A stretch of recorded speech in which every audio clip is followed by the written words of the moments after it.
Espera aí para tu Tá. começar. Vai lá, pode ir. Deixa ele carregar aqui, pronto. Bom, pessoal, boa tarde. Hoje eu vou falar um pouco sobre a minha pesquisa, né, do doutorado. E, atualmente, né, ela está com esse título, né, um guia prático para auxiliar na completude de relatórios, né, de experimentos em engenharia de software que utilizam participantes humanos, tá? Para quem não me conhece, né, meu nome é Larissa e sou orientanda de Sérgio, né, do doutorado. Então, para começar, eu vou falar um pouquinho sobre experimentos, tá? Então, a gente utiliza, né, experimentos quando a gente precisa ter controle, né, sobre uma determinada situação e a gente precisa, né, de alguma forma, analisar, né, aquele contexto de forma direta, precisa e sistemática. Então, há uma definição formal que a gente utiliza na pesquisa, essa de Schoberg, que ele não faz, né, diferenciação entre experimentos controlados, né, e quase experimentos, mas ele diz, deixa eu só tirar isso aqui. Ele diz, né, que é quando a gente precisa, né, que uma pessoa, né, ou um time, que são as unidades experimentais, eles precisam conduzir, né, uma ou mais tarefas, né, em engenharia de software, com o objetivo de comparar, seja diferentes populações, processos, métodos, técnicas, linguagens ou ferramentas que, no contexto de experimentos, são chamados, né, de tratamentos. Então, de forma bem simples e resumida, né, um experimento em engenharia de software é feito dessa forma. E aqui eu só coloquei um resumo bem breve, né, dos processos que são necessários, né, para cada etapa que é necessária para conduzir um experimento. Então, inicialmente a gente tem a ideia, né, logo depois disso a gente vai precisar definir qual é o escopo, né, do experimento, que consiste basicamente em definir os objetivos, né, o que aquele experimento ele vai estudar. Depois a gente vai para a fase de planejamento, que a gente vai fazer todo o planejamento, né, de como aquele experimento vai ocorrer. Depois a execução. Depois que eu executo o experimento, eu tenho que fazer uma análise, né, e interpretação daqueles resultados que foram obtidos após a execução do experimento, né. Isso também envolve, geralmente, uma análise estatística, né, para analisar se as hipóteses, né, que foram definidas, se elas foram,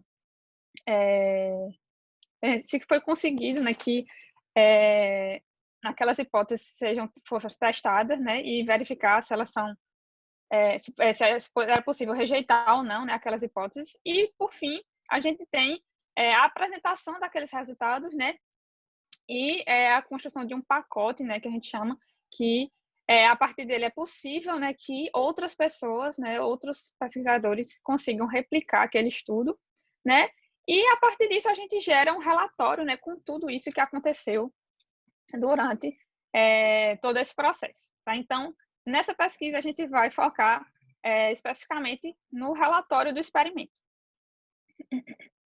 Aí, só para contextualizar também, eu vou ter aqui só alguns tipos de experimentos, que são termos que a gente eventualmente vai utilizar na pesquisa, né, que é a diferença entre experimento controlado e quase experimento, né, que a diferença basicamente entre eles é que no experimento controlado a gente coloca, né, atribui, né, os participantes, os sujeitos, de forma aleatória, né, nos grupos que são definidos no design do experimento, e no quase experimento a gente não faz essa atribuição de forma aleatória.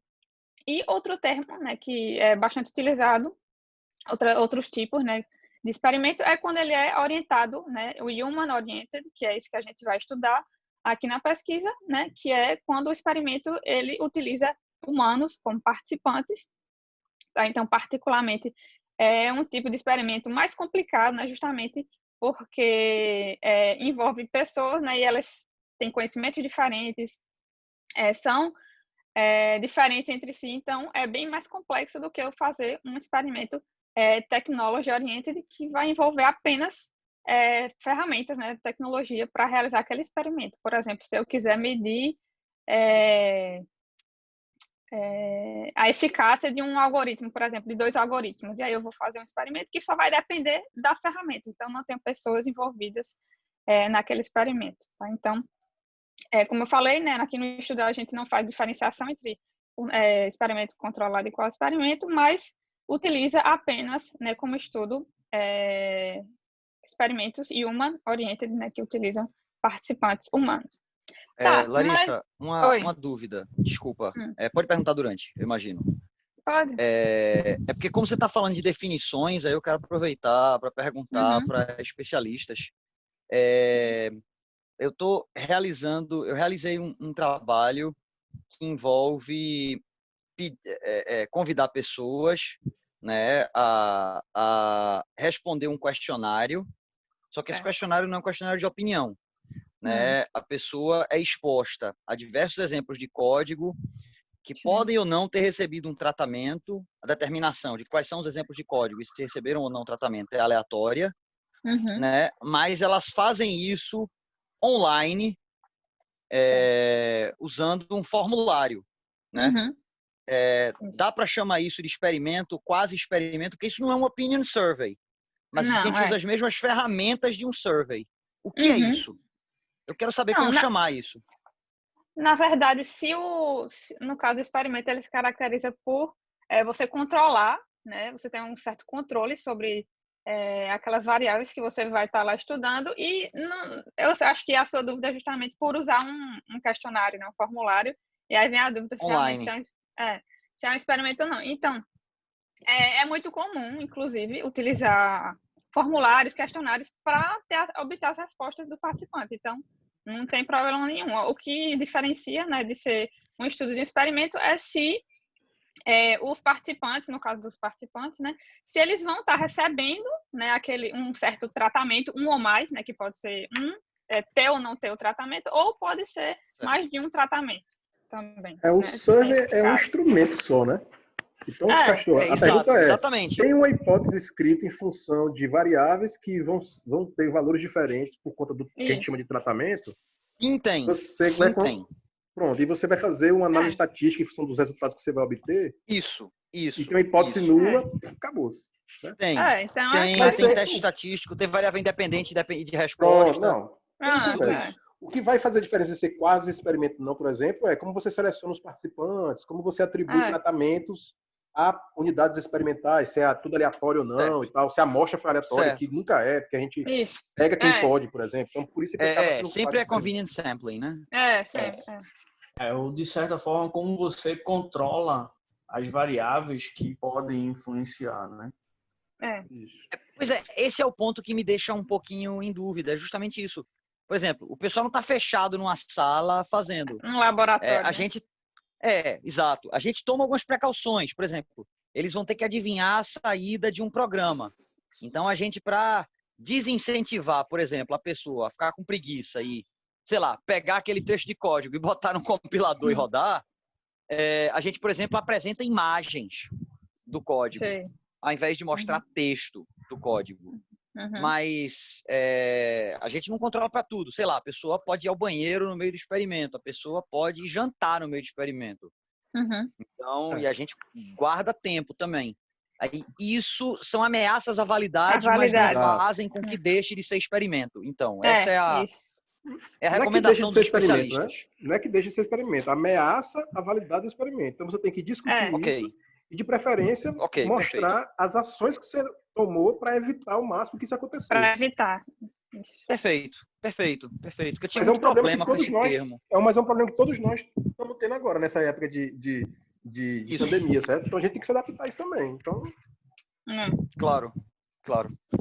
Beleza, ótimo. Ótimo. Obrigado. Isso aconteceu um pouco comigo, que eu fiz um experimento com 28 pessoas controladas num laboratório. Aí depois outro cara fez o artigo e disse que eu só tinha feito com 28 e ele tinha feito com mais de 1000 pessoas. Aí eu, não tem como. Como é, velho? Eu fiz um experimento com 28 no laboratório. Aí ele disse, depois ele disse que fez com mais de 1000. Só que o dele mais de 1000 foi tudo online, entendeu? Jogou lá no site, quem fez. Mas pelo que Larissa e Sérgio estão dizendo, dependendo de como você organizou, dá para dizer que é um experimento, sim. Não é? Uhum. A isso que eu entendi. O que não daria para fazer é simplesmente comparar com o que Galileu fez, entendeu, Galileu? Então, Claro, provavelmente... claro. Claro. As ameaças são diferentes. O controle era outro, então você estava num ambiente bem controlado e tal. Agora, Perfeito, se o seu é melhor ou pior que o dele, aí são outros 500. Mas que é diferente, tem uma diferença, né? E eu comparei o tempo que cada participante gastou para resolver um determinado problema, entendeu? Por isso que foi melhor controlado. Uhum. Bom, mas... Porra, 1000 é um bocado de gente, viu? Quero saber qual foi o mecanismo de incentivo aí. É, verdade. Porra, porque assim, eu fui fazer um survey recentemente que eu e meus coautores, a gente estava vibrando porque chegou a 80. Porque o pessoal do software livre está bem chateado com o pesquisador. Estão dizendo que é pior do que spam. Ele não fez nem experimento. Foram as submissões de 1000 usuários. Ele pegou as submissões de um juiz online e analisou. Aí já é um pouco diferente, eu acho, né? O seu controle... Quer dizer, não sei se dá para dizer que é experimento, mas o seu controle é bem menor, né? Sim. Enfim. Tem que entender os detalhes. Talvez o que ele fez não pode ser um experimento, ou é radicalmente diferente do que você fez, inclusive. Tá. Mas assim, eu tô bem satisfeito com a resposta de vocês, assim, porque significa que o que a gente está fazendo é experimento, sim. Ok. Tá bom. Obrigado. Nada. Então, qual a motivação, né, para essa pesquisa? Tá? Então, como eu falei, né, no início, a gente vai se debruçar, né, especificamente sobre a parte de relatório, tá? Do experimento. E por que é importante a gente ter, né, um relatório, né, do experimento completo, né, claro e conciso, para que quem vá ler, né, o experimento ele tenha, né, tipo, total condições de entender, realmente esse experimento foi bem documentado, eu posso, a partir dele, fazer, né, uma replicação externa, né? Então, tudo isso, né, vai facilitar, né, quando eu publico, né, um relatório bem completo, né? Então, um dos principais pontos, né, que impactam quando eu utilizo um relatório que tenha uma baixa, não digamos qualidade, mas que ele tem poucas informações, né? Primeiramente, né, você não tem como, né, fazer uma replicação externa, então eu não tenho como pegar aquele experimento e dizer, né, que, no caso, refazer ele, né, com outros, seguindo tudo que ele fez, mas, né, no caso, no meu contexto, com participantes diferentes. Eu não tenho como... um outro fator, né, que eu posso duvidar um pouco da qualidade, da validade, né, daquele estudo, né, porque ele não relatou tudo que ele fez, tudo que aconteceu no experimento, então isso pode gerar dúvidas com relação à validade do estudo, né, e com relação também à qualidade. Então, essa foi alguma das motivações para fazer essa pesquisa. Outro fator, né, foi que Schoberg, né, e outros autores, né, eles publicaram, né, em 2005 esse survey que fazia uma análise, né, de muitos menos, né, então eles estudaram, analisaram experimentos em 9 jornais, né, periódicos e em 3 conferências do período de 93 a 2002, né, então eles analisaram 5.453 artigos e chegaram a um número de 103 artigos que reportavam, né, experimentos.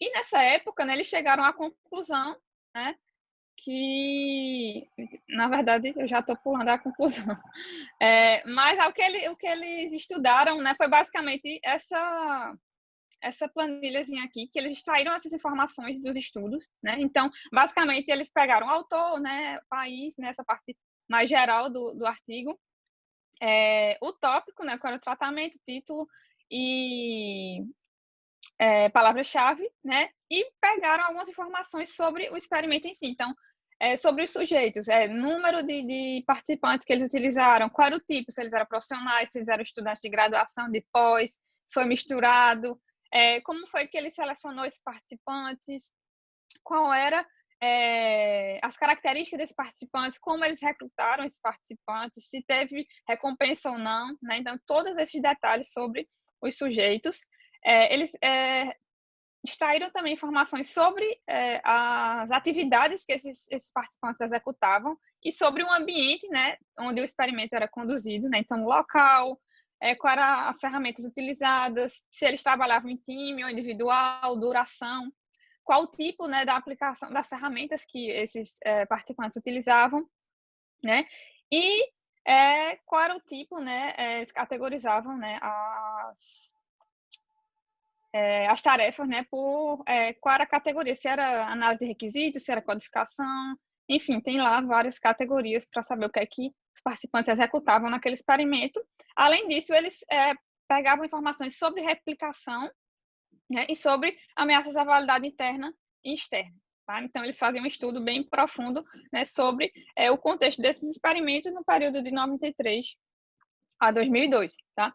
E nesse artigo eles concluíram, né, que a comunidade ela precisava, né, de guias, né, que trouxessem um suporte significativo de como os experimentadores pudessem, né, conduzir, né, os experimentos, né, por ser já, né, uma forma, né, um estudo com uma metodologia complexa, né? Então precisava de guias para que esses pesquisadores conseguissem, né, conduzir, né, fazer todo o processo, né, do experimento até chegar, né, à etapa de relatório. Tá? Então, essa foi a conclusão que eles chegaram.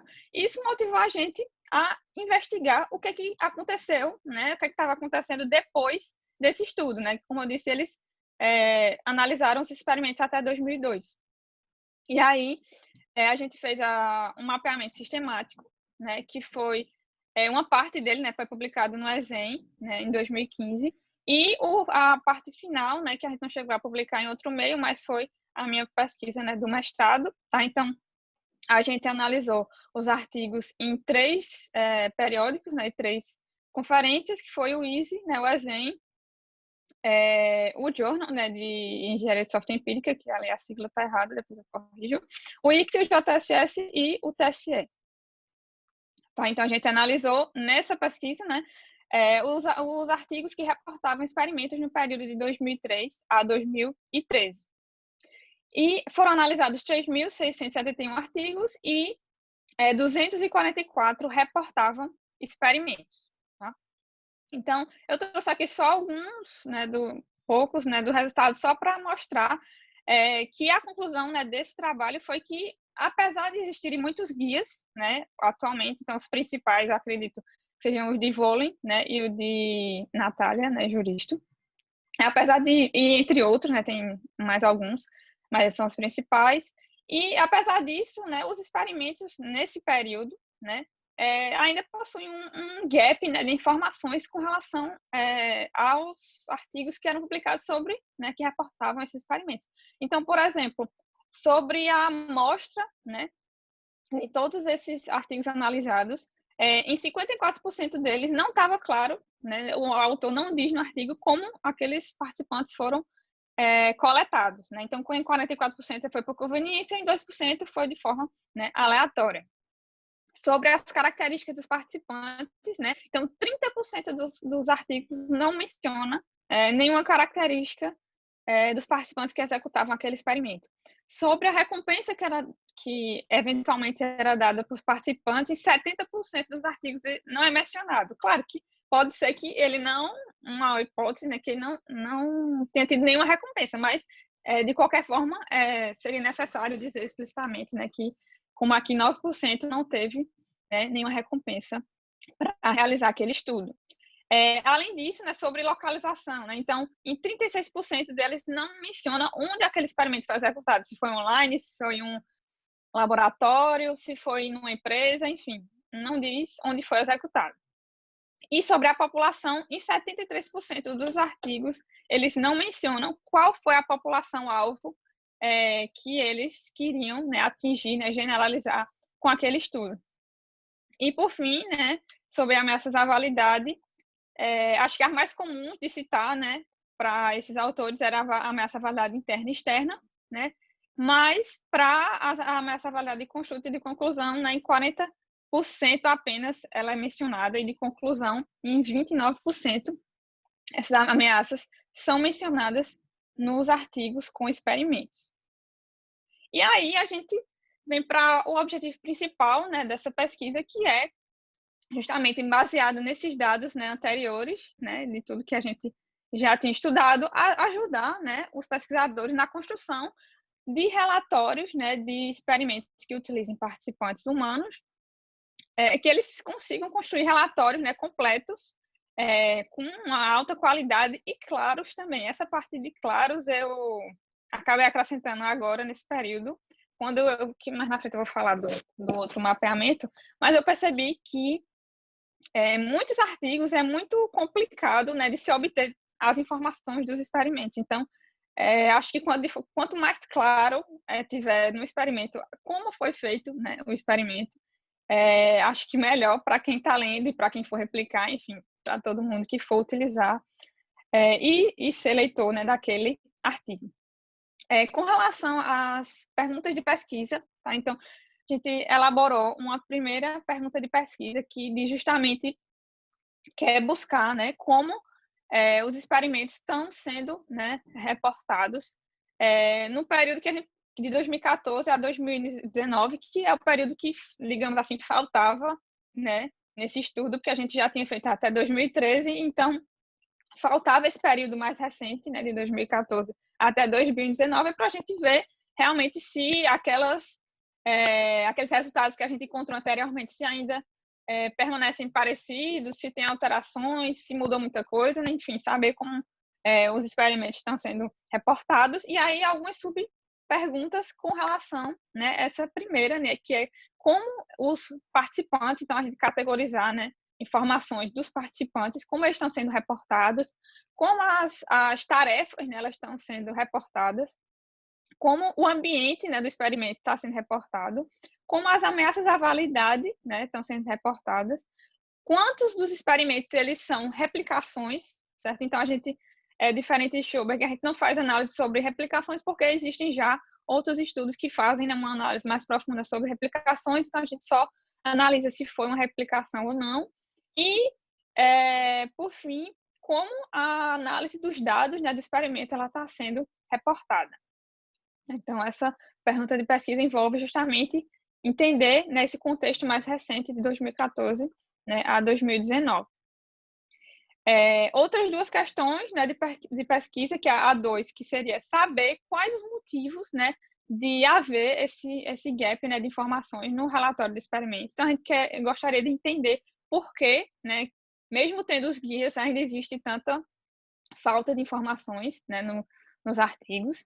E uma terceira pergunta que seria como ajudar, né, os autores a construir relatórios mais completos, claros e de alta qualidade, que justamente é o nosso objetivo, né, principal. E com relação ao método, né, que tudo que a gente está fazendo para conseguir chegar, né, nesse objetivo, então eu botei aqui de forma mais resumida e depois eu vou, né, em cada etapa dessa falar com mais detalhes o que foi feito, né, e o que vai ser feito, tá?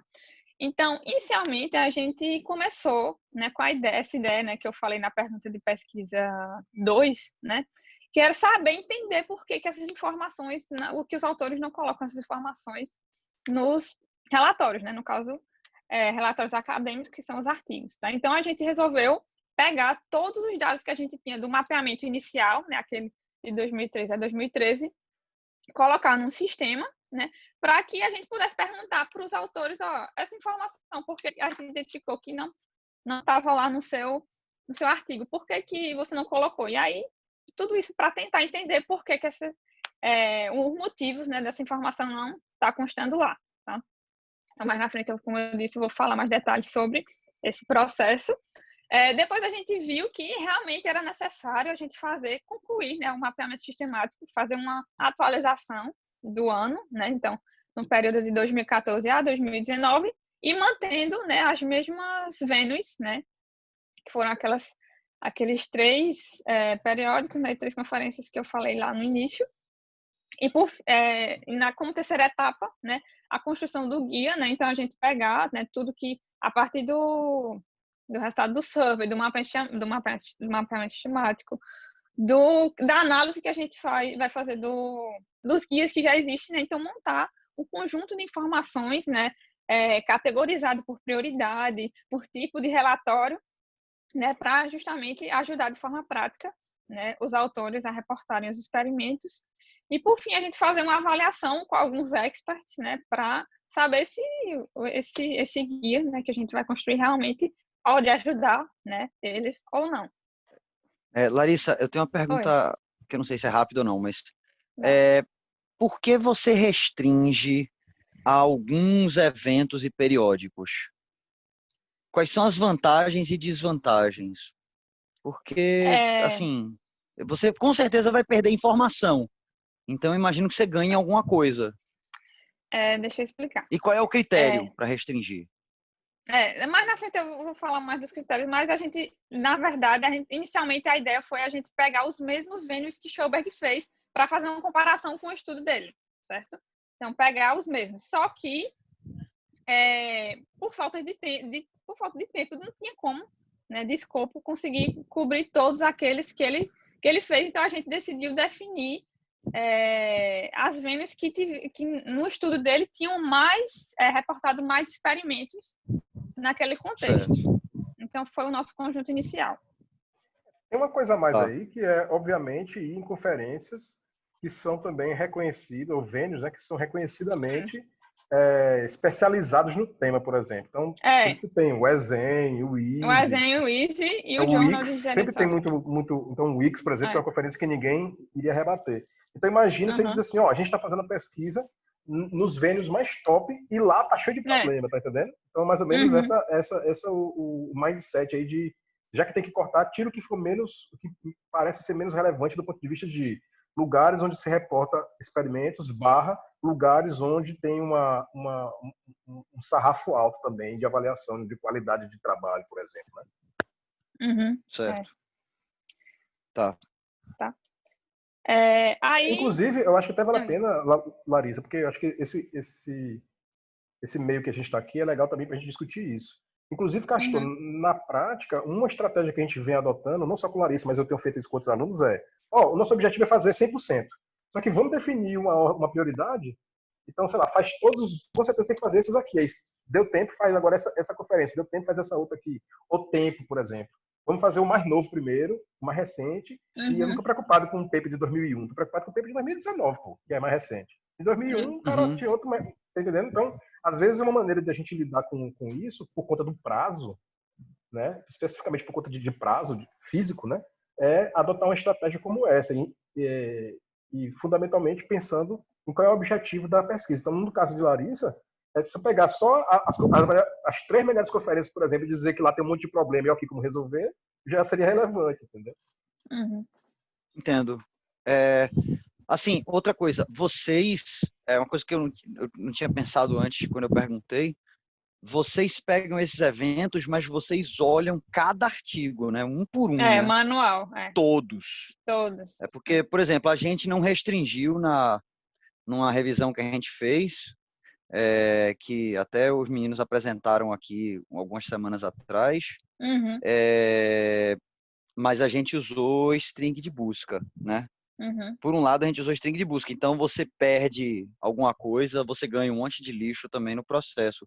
Agora, isso que Sérgio falou, cara, eu achei interessante o que você comentou sobre você não quer artigo velho, e eu entendo que no processo manual você vai ter que restringir de alguma maneira, mas assim, uma das coisas que me chamou a atenção nesse estudo que a gente fez foi que a gente achou vários trabalhos muito antigos que não fariam feio para o padrão de hoje de experimentação. Em termos de ter as variáveis bem definidas, em termos de usar estatística, sabe? Trabalhos com uma maturidade que está muito além do que normalmente eu espero da área de engenharia de software. Mas foi bem surpreendente para mim isso. Castor, mas acho que só para deixar claro, eu mencionei que, dependendo dos objetivos da pesquisa, pode ser menos relevante o mais antigo. Não necessariamente tá? Nesse caso específico da gente, como a gente está querendo achar problemas, então, por exemplo, esse artigo aí que é bom lá de 2001, ele acaba sendo irrelevante para mim. Eu quero achar os artigos ruins. Mas de 2001, a chance de todo mundo estar fazendo mais errado é muito maior do que de 2019, entendeu? E se eu tiver que escolher um ano para fazer a Certo. pesquisa, eu prefiro fazer em 2019 do que em 2001. Mas se eu puder fazer tudo, eu faço tudo. Só que eu não faço de 2001 para cá, eu faço de 2019 para lá. Se eu não chegar em 2001, paciência. É mais ou menos esse o mindset, se eu tiver uma restrição grande de tempo, né? Então, são decisões que você toma, que você registra, que você justifica. Agora tem que ser baseado nos objetivos da sua pesquisa, claro. Né? Então, nem sempre faz sentido. Nem sempre esse é o mindset para ser usado na decisão dela. Tá. Ok, faz sentido. Então, continuando, né? Então, falando especificamente sobre o survey com os autores, né? Então, a gente construiu, né, uma ferramenta web, né, para ela ter, né, como base, né, os dados do nosso mapeamento. Então, ela consiste em ter as informações que não estavam, né, constando em cada um dos artigos e mostrar, né, para o autor essas informações e perguntar por que essas informações, né, não estavam no relatório, tá? Então, foi necessário a gente preparar toda a base, né, do mapeamento para poder ser inserido no sistema, né, porque o mapeamento não foi inicialmente as planilhas, né, não foram construídas com esse intuito, né, então a gente teve que preparar todo o mapeamento, toda a base para ser inserida nesse sistema, né? Então, depois desse desenvolvimento, a gente fez um piloto, né, inicial, aqui está no futuro, mas a gente já fez esse piloto, né, com um dos pesquisadores do grupo de pesquisa, né, para identificar problemas, né, porque a gente construiu, mas precisava de uma pessoa assim de fora, digamos assim, mas que tivesse conhecimento, né, de experimento para avaliar, né, se o entendimento estava ok, se estava dando para entender tudo direitinho o que é que a gente queria obter de informações. E, por fim, a gente vai enviar, né, os acessos, né, para os autores, né, para fazer acesso ao sistema. A gente já fez grande parte dessas etapas, tá? Então, primeiro, né, a parte do desenvolvimento, né? Então, a gente fez toda a construção, né, da ferramenta, a preparação dos dados, o piloto, né, e alguns ajustes, né, ainda estão pendentes, né, para serem feitos, porque a gente voltou os olhos totalmente para concluir, né, o mapeamento sistemático, né, para poder conseguir fazer esse survey com o dos dados dos dois mapeamentos, né? Então, a gente avaliou que enviar o survey só para a primeira parte, né, do mapeamento seria inviável, porque se já é difícil obter resposta, imagina a gente mandar 2 vezes, né, um survey para que esses autores respondessem, né? Então, a gente resolveu deixar em stand-by nessa parte do survey até que a gente concluísse esse segundo mapeamento. Aqui eu trouxe alguns resultados parciais, né, dessa etapa, né, que inicialmente a gente mandou, né, antes da gente decidir, né, dar um stand-by, a gente enviou um e-mail, né, para todos os autores, né, que a gente tinha nessa base do mapeamento de 2016, principalmente com o intuito de validar aqueles e-mails, porque muito provavelmente alguns deles iriam voltar, né, porque se for aluno podia ter perdido o e-mail, estava com o e-mail errado, enfim. Ter esse feedback, né, de como estava a situação, né, do e-mail desses autores. Então, a gente enviou um e-mail automático, né, com os dados também do mapeamento. Então, ele tinha lá o nome do autor, uma breve apresentação, né, minha e da pesquisa, e tinha lá a lista dos artigos daquele autor que a gente analisou no mapeamento, né, e dizendo, a gente vai em breve mandar, né, um survey para que você possa nos ajudar nessa pesquisa e tal. Tá? Então, a gente enviou esse e-mail, né, e com o objetivo de obter algum feedback, né, uma resposta desses autores, então a gente também pediu que eles indicassem, né, outros, né, artigos que reportassem experimentos que não estivessem eventualmente incluídos nesses venues que a gente estudou, né, que a gente analisou, mas a gente vai, né, tentar incluir, né, esses artigos, mas a ideia principal era justamente obter um retorno, né, dos autores desse e-mail, né, para realmente ver, né, se eles estavam com aqueles e-mails válidos. Tá? Então, dos 503 autores que a gente tinha na nossa base, 167 e-mails voltaram, né, com algum tipo de erro, né, que não existe, enfim, esses erros, e 46, né, responderam, né, para a gente com alguma coisa, né, seja alguns artigos, seja perguntando sobre a pesquisa, enfim, foram muitas respostas, né? Inclusive alguns efeitos, né, desse e-mail, né, foi que a gente conseguiu adquirir um pouco de network, né, da comunidade, conhecer um pouco do nosso trabalho, teve muito feedback também e sugestões. Até eu falei com o Sérgio que eu fiquei muito feliz porque Evolin respondeu e deu algumas sugestões, né? Enfim, então foi bem interessante, né, essa etapa de enviar esse e-mail, né, para todos os autores. Aí aqui tem algumas telas, né, do sistema, né? Então, como eu disse, a gente ainda vai fazer alguns ajustes, né, a partir do piloto, mas ela tem basicamente, né, uma tela de apresentação, né, onde o autor ele vai digitar um e-mail, né, um dos e-mails que tem cadastrado, porque tem autores que a gente conseguiu captar mais de um e-mail dele, né? Então todos eles foram cadastrados, né? E como vai ser enviado também um outro e-mail, né, para convidar para o server, né? Então eles vão saber exatamente qual é esse e-mail que está cadastrado, né?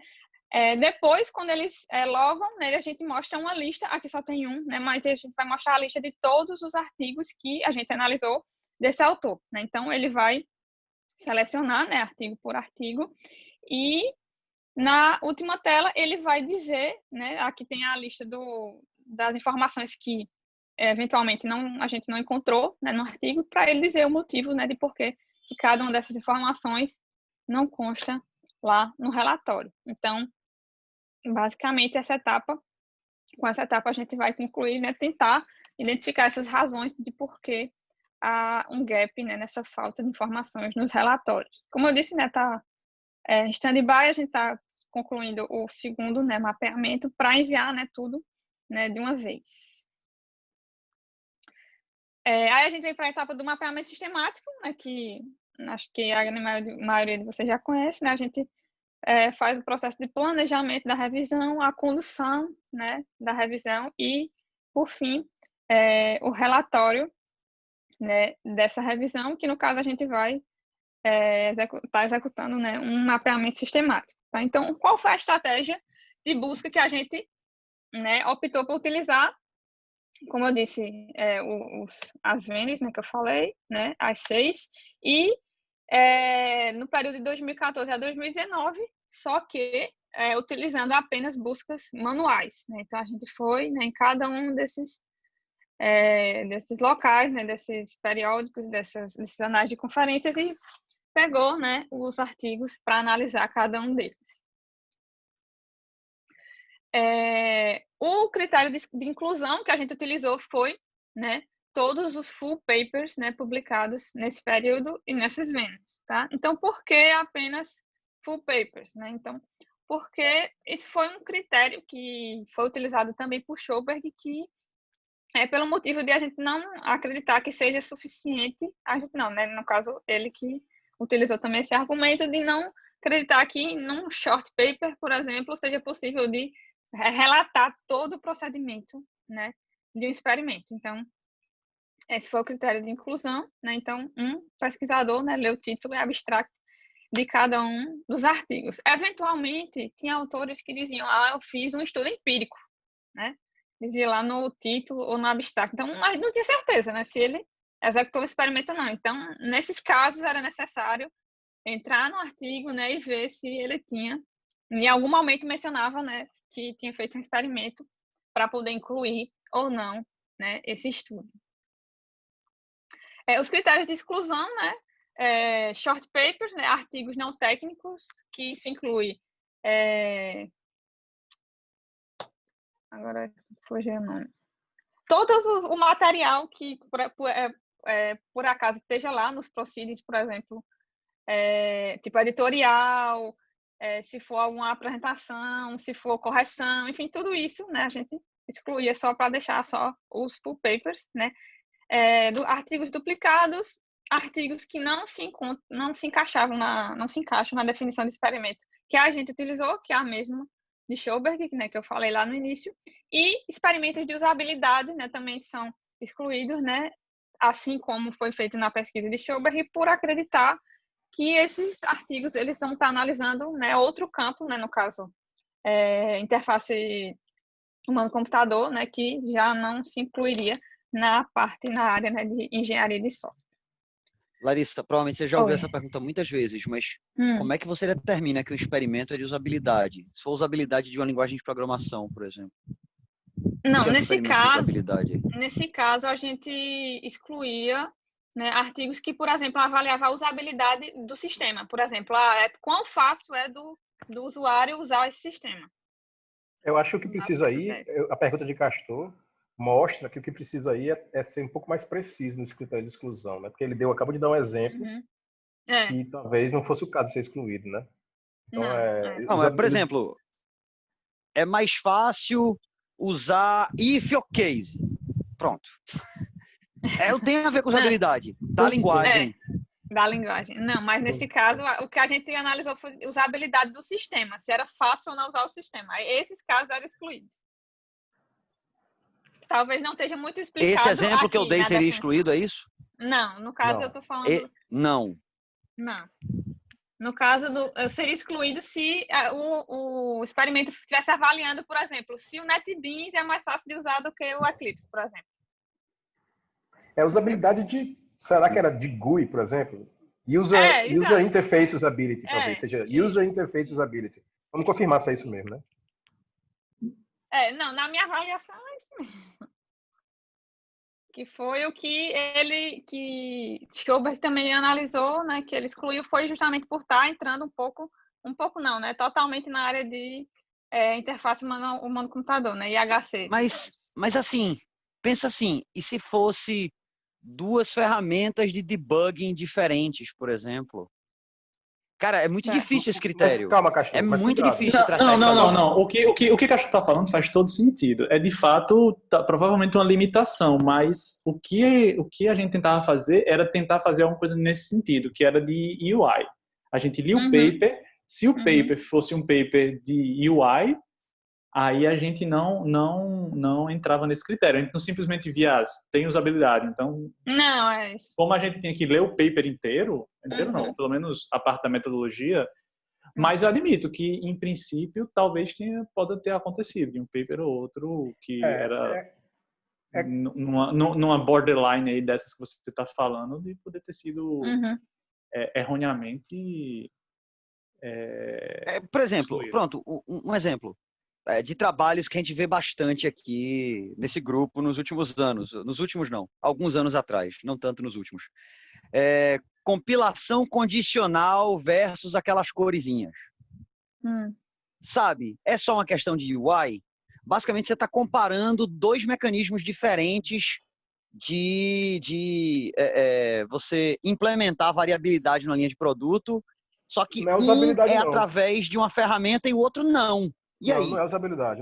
Não seria usabilidade. Em princípio, você poderia, assim, dependendo do critério que você chamasse o que é usabilidade, talvez, mas pelo que a gente fez, não seria. Nesse caso aí, minha gente... Usabilidade seria você pegar uma ferramenta para você... Tem uns protocolos de usabilidade que normalmente você usa para você avaliar...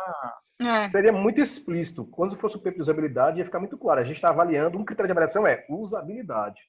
Tá entendendo? Então, não é que a gente interpretaria se é usabilidade ou não. Então, esses exemplos que o Castor está dando aí de comparação de ferramenta, inclusive, é uma coisa que a gente não faz, é explicitamente avaliar a usabilidade. Esse grupo aqui, eu não estou dizendo que a gente faz certo? Talvez a gente tivesse que considerar isso também.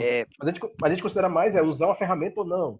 Aí a gente meio que não está avaliando a usabilidade, porque podia ser uma avaliação da usabilidade pela usabilidade, mas normalmente a gente teria que fazer uma comparação, seria mais interessante. Acaba que a gente não faz. Principalmente quando a situação é uma ferramenta versus não usar a ferramenta. Então a gente não avalia a usabilidade nesse caso. Bom, assim, eu não li o artigo, eu não posso dizer, mas é que soa uma coisa muito facilmente atacável, eu acho. Não, mas esse é um ponto importante para a gente deixar isso mais claro, eu acho. Perfeito. E assim, não dá para confiar em em self-reporting, né? No que os autores dizem. Eu consigo me lembrar rapidinho aqui de um artigo, por exemplo, que tinha o Tom Zimmerman e a Gail Murphy como autores, entre outras pessoas, que avaliava a programação orientada a aspectos em termos de usability e usefulness. E aí? Mas aí, eu sei que não é o tipo de coisa que vocês estão interessados, mas tem muita nuance, não é um casinho pontual, assim. Tem muita nuance, tem muitos casos borderline, eu acho. Bom, não sei.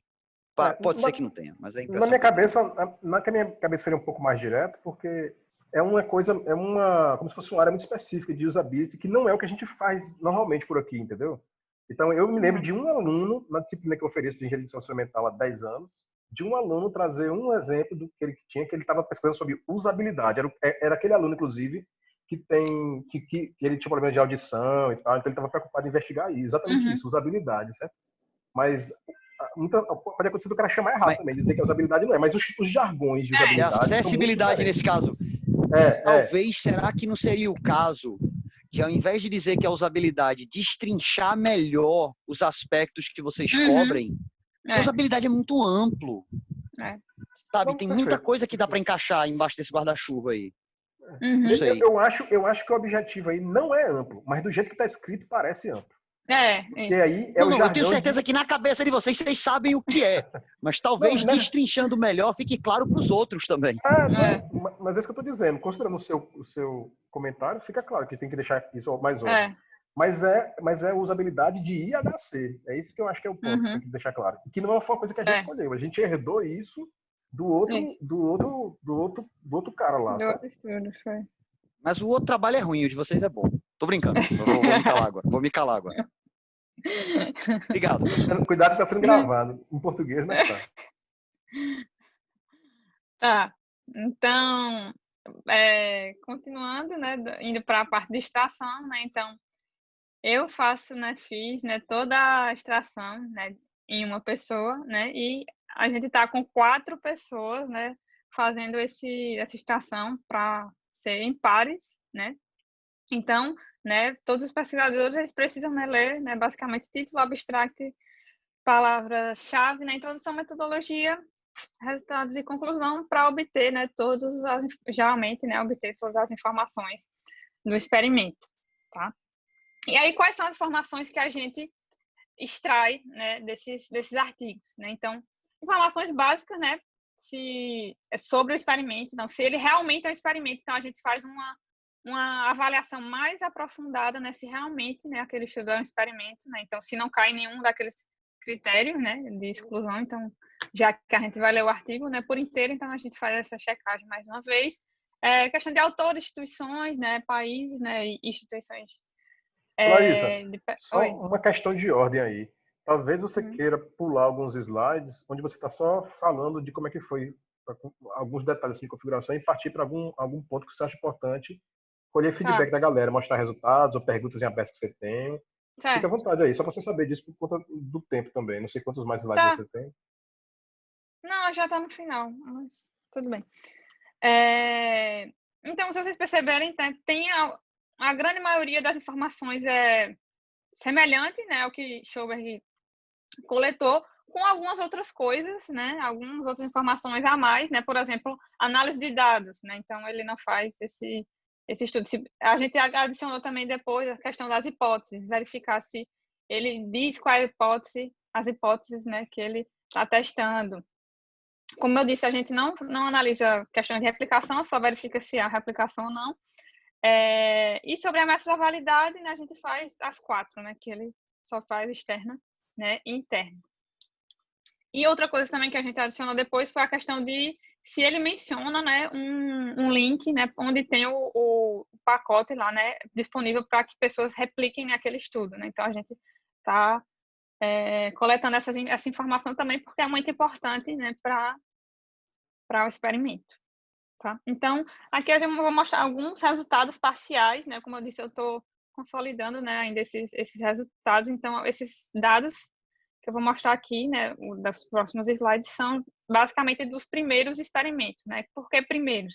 Porque pode ser que um artigo ele relate mais de um experimento, né? Então, tem artigo que relata 4 experimentos, 5, né? Então, esses resultados eu levantei, né, para essa apresentação apenas, né, dos primeiros, tá? Então, com relação aos estudos, né, selecionados, né, então a gente investigou 2.860 artigos, né, onde 218 inicialmente, né, relatavam, né, experimentos, né. Quando foi para a parte de extração, a gente excluiu, né, 45, né, por tá, né, cair em algum critério de exclusão, né, ou realmente não ser um experimento, né, e resultou no nosso conjunto final de 173 artigos, né, que reportam experimentos, tá? Aqui a gente tem basicamente uma visão geral, né, dos artigos que foram analisados, tá? Então, de cada um das Vênus, né, e quantos deles, né, quantos por cento, né, de cada um realmente reporta experimentos, né? Então, acho que a maior porcentagem, né, foi do JSS, né, com 25%, né, dos artigos reportando experimentos, tá? Então, essa é só uma visão geral, né, mais numérica de cada uma das Vênus analisadas. Tá? Então, aqui eu botei alguns resultados, né, como eu disse, preliminares. Então, com relação à desistência, né? Então, é um fator, né, que a pessoa pode dizer, mas eu não mencionei que teve desistência porque não teve, então não mencionei. Então, assim, pode acontecer. Mas existe também, né, a gente identificou casos, né, que ele, de fato, menciona. Se não teve desistência, ele diz, não teve nenhuma desistência. Então, 77% dos artigos ele não menciona, né, de forma nenhuma se houve ou não desistência, né, naquele estudo. Com relação ao tipo, né, da amostra, né, então, em 71%, né, a pessoa, né, o autor, ele não diz, né, qual foi o tipo, né. Claro que a grande parcela, né, é por conveniência, né, 27%, mas 71% deles não deixou claro, né, qual foi, né, o método que ele utilizou. Com relação ao tipo, né, de participação, né, se o participante era obrigatório ou não, né, se ele era voluntário a participar, né, do experimento, né, e acho que tem um pouco diferente, né, no outro mapeamento ainda teve, né, uma porcentagem que era obrigatório, né, o experimento, mas na da gente, nessa que a gente fez agora, nenhum estudo utilizava, né, obrigatoriedade em participar do experimento. Tá? Então, 41%, né, era voluntários e todo o resto não mencionou. Então, ele não disse, né, se era obrigatório ou não. Então, 59% não menciona nada, né? Com relação à recompensa, né? Então, em 65% dos estudos, ele não menciona se houve alguma recompensa, né, para os participantes ou não, né? Em 12%, ele diz que não houve, né, nenhuma recompensa, né, que no caso é a parcela maior, né, não ter nenhuma recompensa. E em segundo lugar, né, 8%, né, utiliza pagamento, né, para que o participante participe, né, do experimento, né. Esses outras recompensas, né, que está em 7%, geralmente se enquadra quando pontos extras, né, que eu não incluí como extra crédito porque não é um crédito extra, na verdade é um acréscimo na nota, né, então eu coloquei como outras recompensas, ou acontecia de caso também do experimentador dar um gift card, por exemplo, né, então isso aí também estava incluído nessas outras recompensas. Peraí, volta aí, por favor. Foi.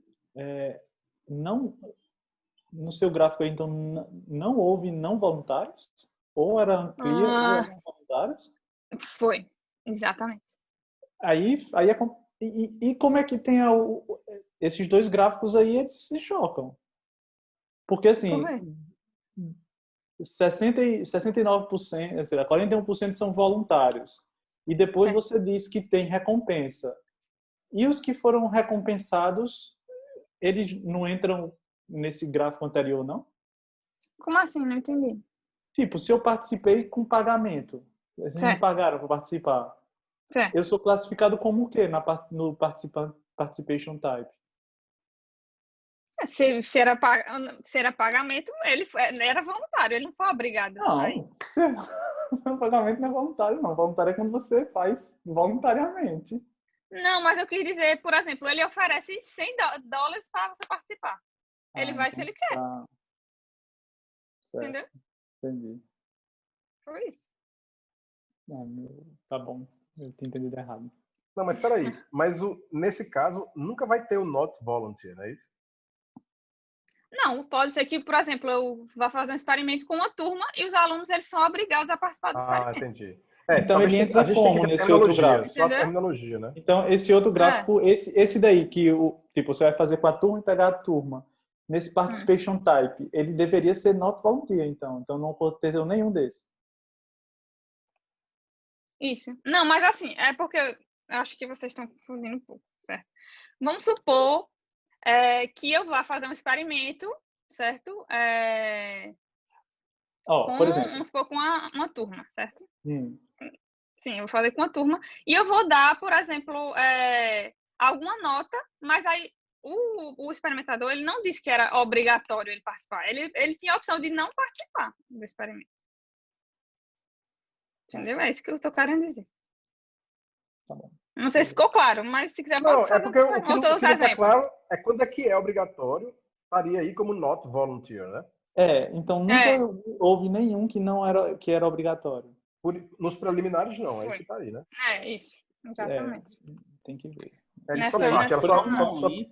várias universidades é proibido você forçar o aluno a participar, né? Seria antiético, né?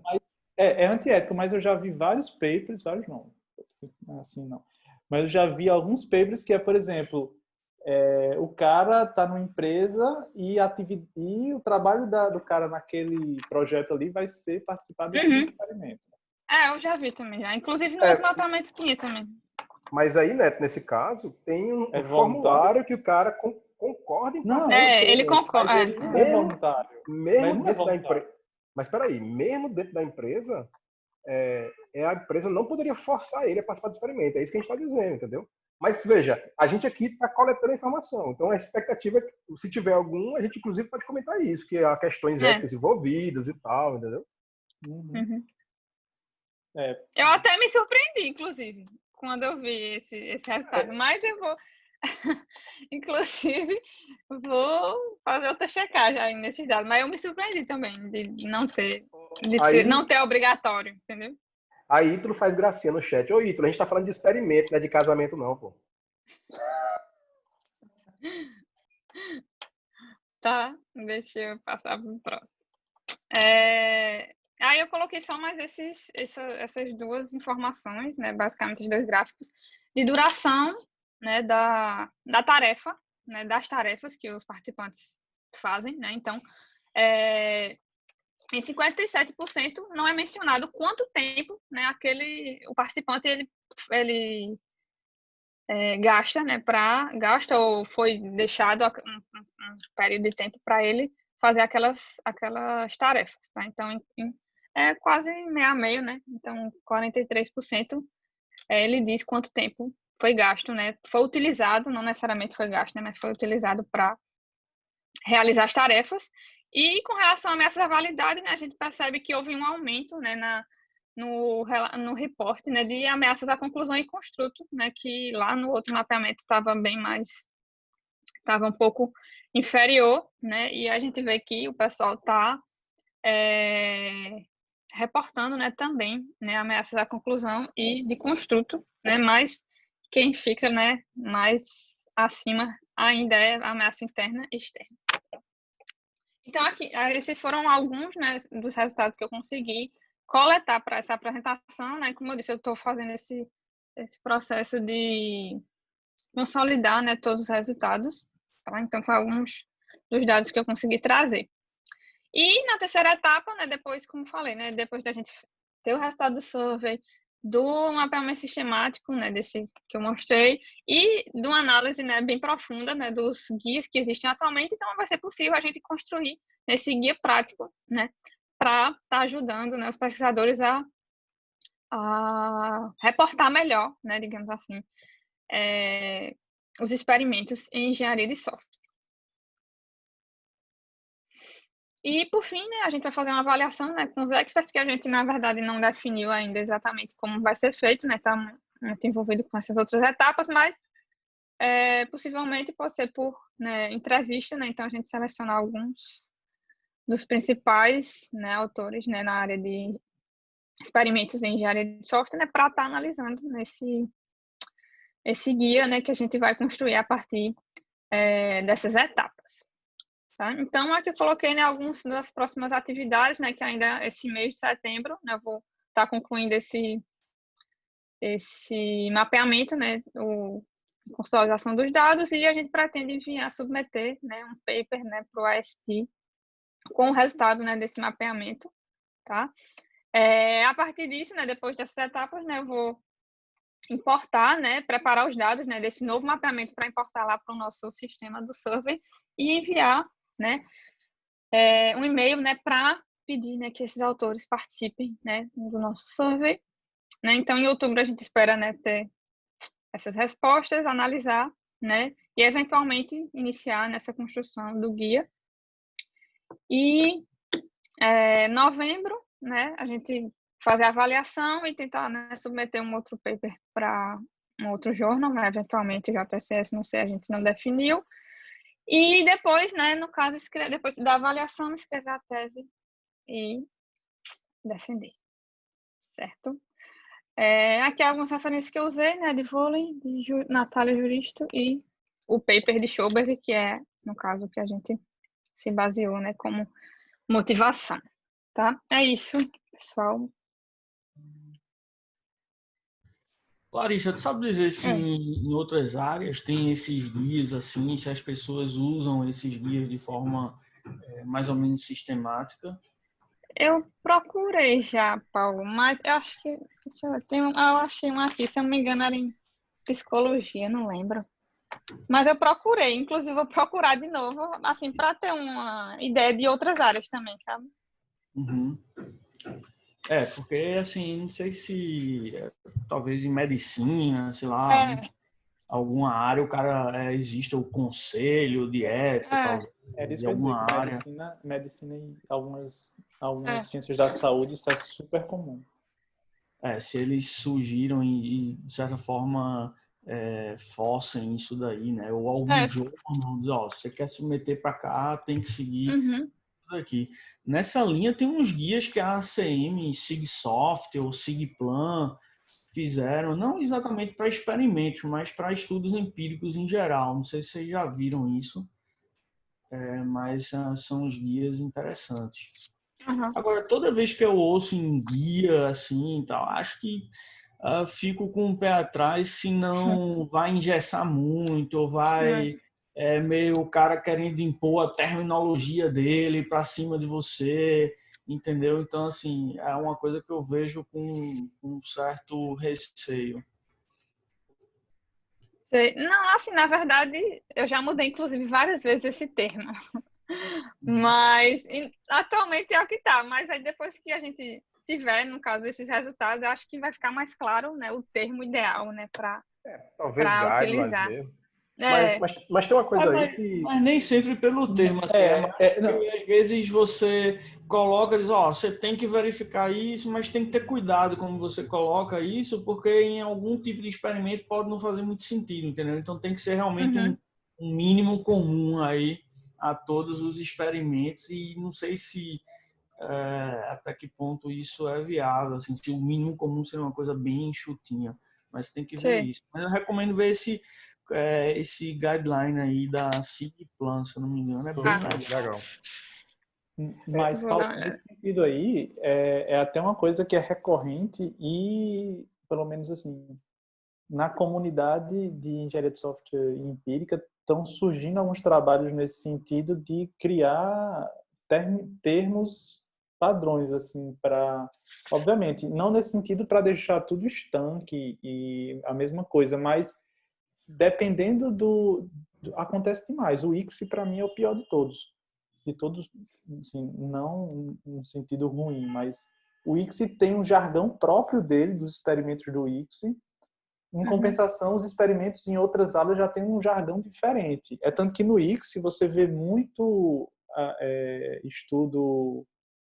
experimento que chama de estudo empírico ou de sei lá, estudo com usuário, alguma coisa assim, em detrimento ao que é mais comum na parte de engenharia de software experimental. Você chama assim com ICSI o implícito a terminologia implícita que você inferiu olhando alguns artigos de ICSI, não é isso? Exatamente. Porque não tem um padrão, não tem uma coisa. O que tem um padrão, mas é o padrão interno da conferência, tá entendendo? Não, mas não tem um padrão assim. Ninguém bateu o martelo, não Não tem um tá. padrão publicado, mas tem uma coisa tácita, assim, da comunidade. Pronto, e tem isso, assim, não, mas existem os guias para você realizar um experimento, por exemplo. E nos guias tem lá os termos que deveriam ser usados, mas dependendo de onde você vai publicar, o termo é diferente. Mas isso não é um guia de ICSI, certo? Não, tudo bem, mas não é um guia, mas tipo, tem um guia para engenharia de software no geral. Mas alguns adotam o guia, fazem tudo de acordo com o guia, mas não usa o jargão do próprio guia. Eu fico normalmente com o pé atrás. Eu acho que isso às vezes é mais para burocratizar e não sei até que ponto ajuda realmente a ciência. Claro que cada um usar o seu termo para representar uma coisa diferente é claramente ruim, mas também você querer amarrar demais, eu não sei até que ponto. Então tem que ter cuidado aí na dosagem que você dá, entendeu? Uma coisa que eu acho que é importante na discussão aqui é que tem uma parte da motivação na prática que é como é que a gente ajuda os caras a reportar melhor os experimentos, não necessariamente por conta dos termos, mas porque está faltando a informação mesmo. Eu acho, inclusive, que tem um caminho um pouco que a gente está andando, que é nas conferências pedirem para, quando você mandar o paper, você botar, por exemplo, um link para um repositório de dados. Aí a mesma coisa similar pode acontecer para você colocar um link para o report do experimento, porque na prática nunca vai caber o report no paper do experimento e provavelmente nem no journal, os caras não vão botar o report todo. Então, parte do que a gente tem conversado, eu com Larissa, é que a gente consiga, por exemplo, colocar uma ordem de prioridade de que tipo de informação, seja lá você chama do que você chama, se bem que hipótese ninguém chama de outro nome, né? Mas assim, a gente não está querendo criar nenhum tipo de jargão que já não existe. Não é esse o foco, criar terminologia. É usar a terminologia que está posta. Mas orientar o cara, ó, se tu tiver com um paper muito apertado de espaço, essas aqui são as 3 coisas que não pode deixar de estar no paper. Se tiver espaço, bota essa 4ª aqui agora, depois essa 5ª. Isso é um exemplo só que eu estou dando, claro, né? Mas eu acho que guiar com relação a isso. E provavelmente, isso é um cenário, vamos dizer assim. O outro cenário é o cara que não faz a porra do report. Ele não existe mesmo, canto nenhum. E bicho, tem que fazer o report, tem que ter essas informações aqui e tal, porque eu acho que a tendência que a gente tem hoje em dia é de, provavelmente, em algum momento, os call for papers vão começar a dizer, se você submeter o experimento, submeta junto o link para o report do experimento e a base de dados, ou os dados em si, que eu acho que faz todo sentido, inclusive, isso acontecer, né? Parece uma tendência em várias conferências esse tipo de coisa acontecer. Eu acho que vai acontecer isso em algum momento com experimentos, por exemplo. Aliás, já tem, né? Já tem a parte dos dados. Eu estou falando especificamente do report. Eu estava querendo saber exatamente como é que isso encaixa aí nesse contexto de alguns eventos ou até acho que periódicos, eles aceitando que você submeta o protocolo, né, o plano da pesquisa, né? Como é que chama mesmo isso, Paola? Register Report, né? Foi no MSR teve isso. Pronto. Você meio que anuncia o protocolo que você vai usar e tal, vou fazer isso dessa forma e tal, é Registered Report. Um ano antes, por exemplo. Teve até a apresentação disso, né, sobre alguns desses no MSR, e aí não é quase como se tivesse um fast track de, tipo assim, essa parte metodológica já pode ser aceita no Empirical Software, no Journal, Empirical Software Engineering, não que vai ser aceito o paper, mas assim, como tem um selo aí, né, vamos chamar assim. Legal, né? entendi. Não me lembro, essa implicação é que eu não me lembro. O que é que, para uma futura publicação, eu não sei exatamente o que era, mas eu sei que tem algum vínculo com o Empirical Software. Aí isso daí tem algum link que eu acho que é interessante realmente. Legal. Bons insights pra gente olhar. Deixa eu ver, Paulo, valeu. Mais alguma pergunta aí, pessoal? Acho que não. Pronto, beleza. Então, Tem os links aí, Larissa, copia logo aí do chat os links que o pessoal colocou. Vou até matar compartilhamento aí para ficar mais fácil. E agradeço a todos aí pelo feedback. Deixa eu procurar aqui. Agora que eu lembrei, eu abri aqui o site, é porque ele fala justamente, a ideia é você depois mandar um paper para o Empirical Software Engineering mesmo. Mas aí, tipo assim, eles não podem recusar o paper se for negativo. Assim, meio que a intuição o resultado pode ser negativo, certo? Mas não pode questionar a metodologia, sei lá. seguindo o protocolo que você... Isso. Tá. Beleza.